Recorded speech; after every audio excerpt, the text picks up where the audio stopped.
Salut chers téléspectateurs, chers abonnés, bienvenue à une nouvelle édition de votre émission Club Littérature Chrétienne. Je suis Cynthia, membre de la communauté missionnaire chrétienne internationale en Allemagne et je suis là aujourd'hui pour vous parler d'un livre. Personal Spiritual Revival, en français, le réveil spirituel personnel. C'est un livre écrit par le professeur Zacharias Stanley Fomum et il a bouleversé, changé ma vie, marqué ma vie jusqu'à ce jour. Je lis ce livre pour la première fois quelques mois après avoir donné ma vie au Seigneur Jésus sous recommandation de mon pasteur.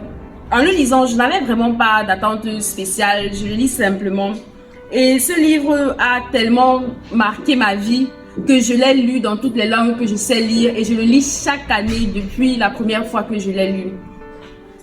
Ce livre, pourquoi est-ce que je dis que ce livre me marque?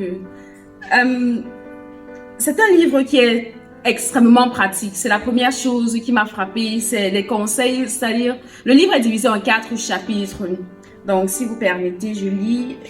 Donc, il y a la partie le réveil dans la vie de prière personnelle, le réveil dans la vie de jeûne personnel, le réveil dans l'utilisation du temps, le réveil dans l'attitude vis-à-vis du péché.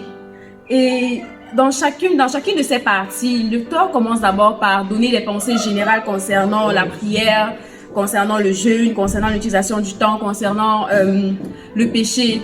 Et ensuite, il donne des indicatifs pour que chacun puisse savoir s'il a besoin de réveil dans un ou plusieurs de ces domaines. Et il dit que si tu te reconnais dans une des choses qui est décrite ici, alors tu as effectivement besoin de réveil. Et pour finir, il donne des conseils pratiques pour pouvoir effectivement obtenir ou atteindre le réveil dans ces domaines-là. Ce qui m'a le plus béni dans ce livre, c'est le chapitre 3, où il parle du réveil personnel dans l'utilisation du temps. Je lis ce livre quand je commence mes études, je lis ce livre quand je viens de donner ma vie au Seigneur et il faut trouver un équilibre entre la vie chrétienne, entre les études. Et le frère Zach ou le professeur Fomum recommande dans le livre de diviser son temps en 96 périodes de 15 minutes. Donc la journée a 24 heures et quand tu divises ta journée en des périodes de 15 minutes, ça te donne 96 périodes.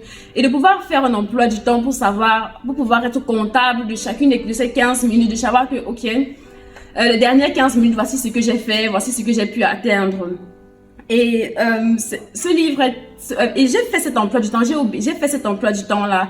Et au début de mes études, ça m'a vraiment permis de pouvoir prendre un bon élan dans le début des études, donc de savoir que je pouvais trouver le temps de 15 minutes pour faire une retraite de prière de 15 minutes pour lire ma Bible, peut-être quand je suis dans le bus pour aller à l'université, savoir que de telle heure à telle heure je dors, peut-être à tel moment je me lève, à tel moment je mange. Ça m'a vraiment permis de prendre un très bon élan dans mes études, de trouver un équilibre au milieu de toutes les occupations qui étaient les miennes à cette époque-là.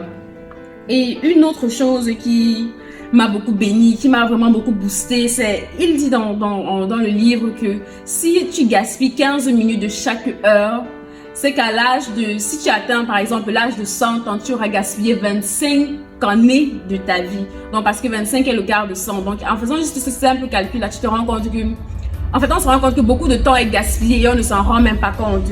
Et il dit par exemple que si une personne dort 8 heures de temps par jour, alors à l'âge de 75 ans, elle aura passé 25 années dans le sommeil. Oh, c'est vraiment, en fait, l'idée de savoir que tu passes un tiers de ta vie à dormir, pour moi, j'ai trouvé cette idée vraiment effrayante. Donc ce sont des petites pensées comme ça, des choses très pratiques, des choses très simples au travers desquelles en fait j'ai été changée, j'ai été transformée, de me dire que vraiment il faut que dans mon attitude vis-à-vis du temps je sois comptable.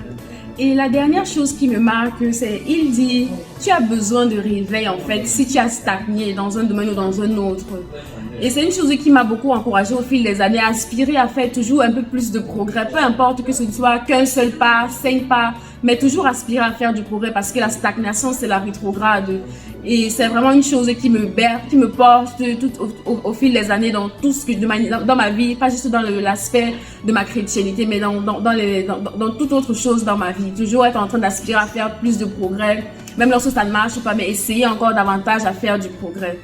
Donc, c'est en quelque sorte ce que je peux dire concernant ce livre. Et je le recommanderais vraiment, le lire chaque année. Je le lis chaque année et c'est toujours au début d'année pour pouvoir faire une rétrospective sur ce qui a été l'année dernière, sur ce qui a été atteint, ce qui n'a pas été atteint, et pouvoir planifier une progression pour l'année en cours. Et en fait, ne pas juste vivre sa vie de manière hasardeuse. Donc, c'est ce que je peux dire par rapport à ce livre. Je conseille vraiment à tout un chacun qui aspire à faire du progrès dans sa vie chrétienne, dans sa vie même de manière générale, de lire ce livre, de le lire et de s'efforcer de mettre quelque chose en pratique dans ce livre. Le Seigneur est fidèle et il opérera sans doute un changement. Le livre est disponible dans nos diverses églises locales dans la nation, disponible sur plusieurs plateformes de vente en ligne, en version e-book également. Mais si tu as des difficultés à te procurer une copie, n'hésite pas à nous contacter en commentaire ou via les différentes adresses que tu pourras trouver sur nos comptes, sur nos sites internet. D'ici à là, que le Seigneur te bénisse.